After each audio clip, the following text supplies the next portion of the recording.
African richest YouTube channel here. Welcome. Today we're talking about a story titled The Dark Truth of Donating Clothes to Africa. Most of the markets in Africa are filled with second-hand clothes that are sold to customers at a relatively cheap price. These are clothes that emanate from the developed countries, especially the United States, Britain, and Germany, just to mention a few countries, to the least developed countries, especially in Africa.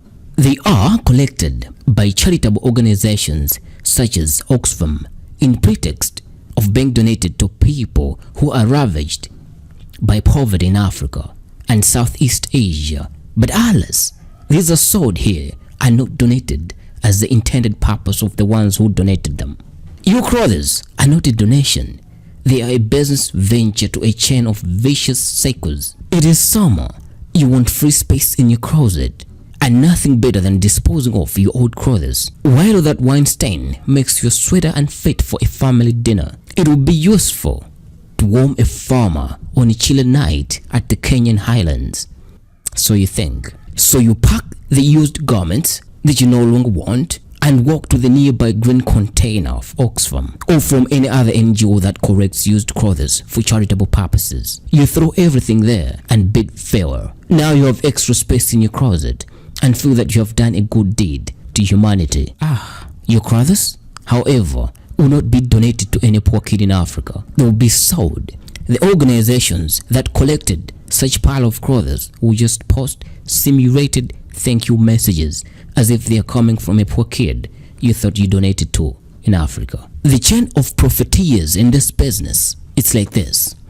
The sweater you donated will be packed in sealed plastic bundles with 50 to 100 kgs, which are traditionally referred to as bales, containing hundreds of other garments. They will load it into a huge container and sold to international shippers. Imagine, these ships are brokers. They are not the first to profit, but not the last. Your sweater, jeans, or dress will arrive in Ghana, Benin, Malawi, Zambia, or in other sub-Saharan African country. There, each piece of garment is sold to retailers for less than $2. These retailers will take their selections to bend over markets in larger cities. These products are exposed on the sidewalks and clients bend over them, selecting whatever they want. On average, customers will pay each unit almost $7 each. The profit margin goes over 200%.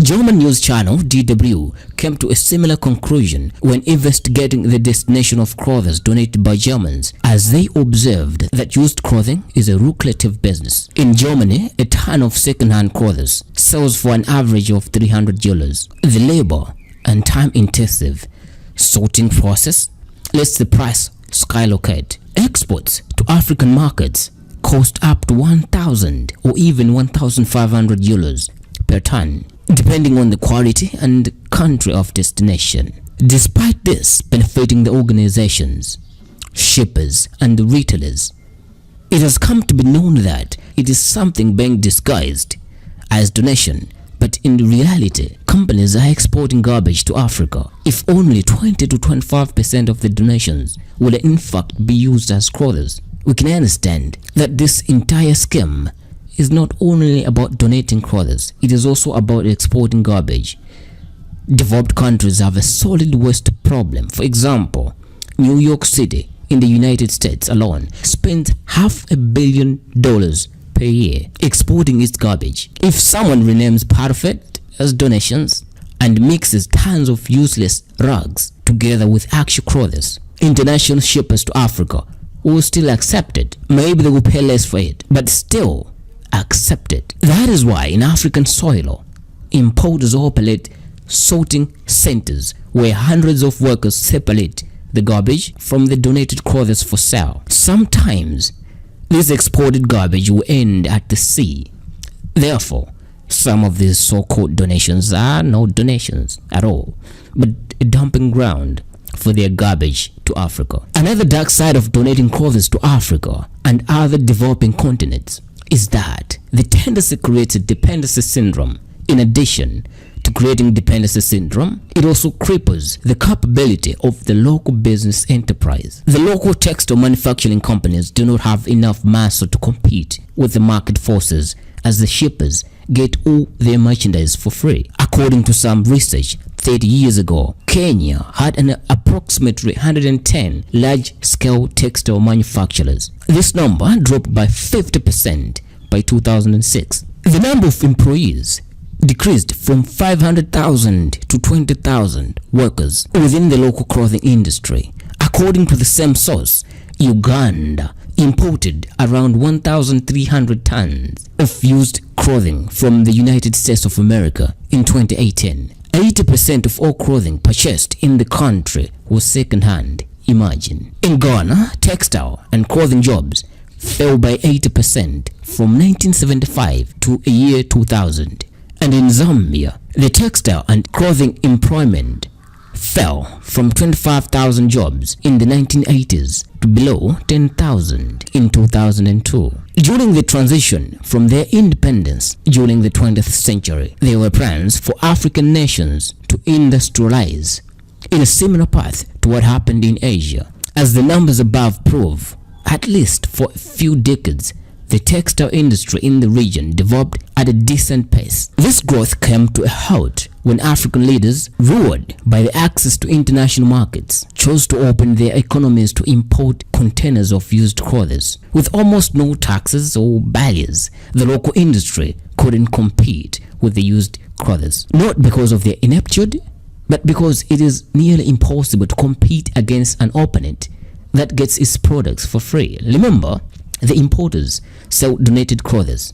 Therefore, they can profit even if they sell each item for minimal prices. They can sell a donated pair of jeans for as little as $1.5 and still make a profit for the importers. No local manufacturer could compete against them. Nobody can compete against donations. During the 80s and 90s, the clothing industries dipped and second-hand imports occupied the markets. It destroyed small businesses that preserve entire communities. Another dark side about this is it prevents Africa from developing. One could still argue that the second-hand clothing industry generates its fair share of jobs, and that is correct. They employ people in its sorting centers, ships, retailers, and the like.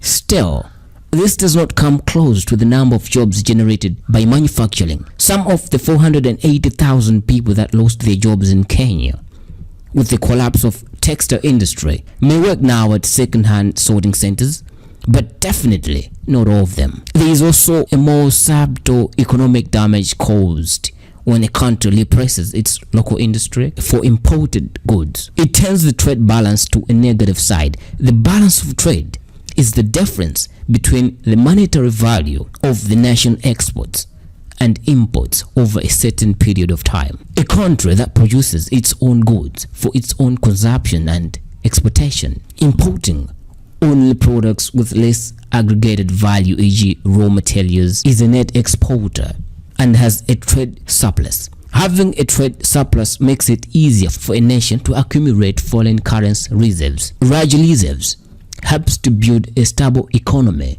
since the country can use these resources during crisis. When a nation imports industrial goods, things like computers, machines, and clothes, and sells items with lower aggregated value like bananas, groundnuts, beans, it tends to have a trade deficit. This means fewer reserves and small parachute to rely on during economic downfall. Countries like China, Germany, and South Korea have an enormous trade surplus. Most African countries are on a trade deficit because instead of producing and exporting items with higher aggregated value, they import them. For these African countries, this is a road to economic instability and debt. To solve the problem, few African governments proposed to ban imported second-hand clothing from developed countries. The idea is to stop the reliance on West from the overseas and encourage the rebirth of their internal industrial structure.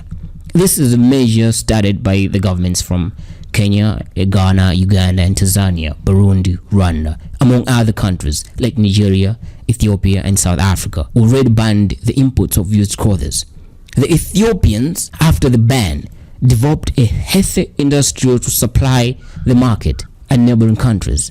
The focus on building an industrial park turned Ethiopia into one of the most promising African countries. Much as countries such as South Africa, Ethiopia, and Nigeria banned the importation of the second-hand clothes to their borders, the East African Community, EAC, consisting of Tanzania, Kenya, Uganda, Burundi, Rwanda, have in fact, in March 2016, proposed to implement a complete ban on all imported clothing and shoes from more economical developed countries. They wanted locals to stop relying on West from other countries and to boost manufacturing and industry from within their countries to create jobs and improve the economy. They were absolutely fed up of being given all the second-hand wear, which now is usually of such low quality that it is not worth wearing. Donations such as a pair of jeans can be sold for as little as €1 in some of the local clothing markets. This makes locally produced clothes seem too expensive, therefore local industries cannot compete. Unfortunately, the proposed ban is yet to be fully imposed. This is largely due to resistance from Western countries such as United States from unloading millions of their second-hand clothes all over the world. There are other local traders within East Africa who trade these inputs and whose livelihood depends on this, such as Gikomba Street Market, which is the largest second-hand clothing market in Kenya.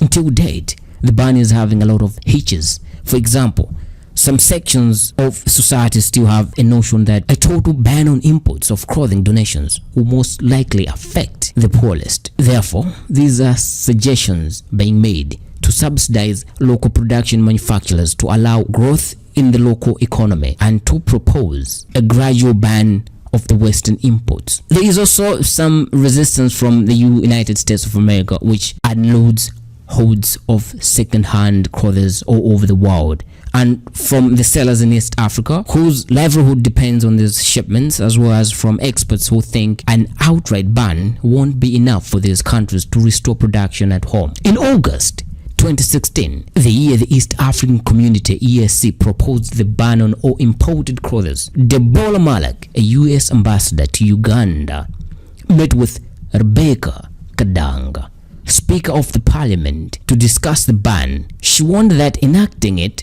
would negatively impact the benefits of Uganda gets from the African Growth and Opportunity Act, AGOA, which aims to expand US trade and investment with sub-Saharan Africa in order to stimulate economic growth in the region. That law also gives African countries duty-free access to the US apparel market. To qualify and remain eligible, each country must make an effort to improve its rule of the law, human rights, and respect for labor standards. So this basically means the US enjoys exporting garbage to African countries, such it was sanity to them to threaten a sovereign African nation of losing some benefits it gets from the importers. The US enjoys making Africa a dumping ground for its unwanted clothes. This is because it relieves them of their garbage. The ambassador later denied to give an interview to the Huffington Post on the same issue. She threatened the Speaker of Parliament in Uganda. In light of those threats, leaders in the economic bloc of East African Community met again in 2018 in Uganda capital Kampala, where they agreed to a compromise in response to pressure emanating from Washington that second-hand clothes will not be completely banned, but import taxes will still be paid. Until to date, no country in the bloc has completely banned imported second-hand clothes. The developed countries are still dumping their garbage in the name of clothes to Africa, which impacts its environment. In addition to plastic waste they dump here, shores of oceans are downing the garbage every day.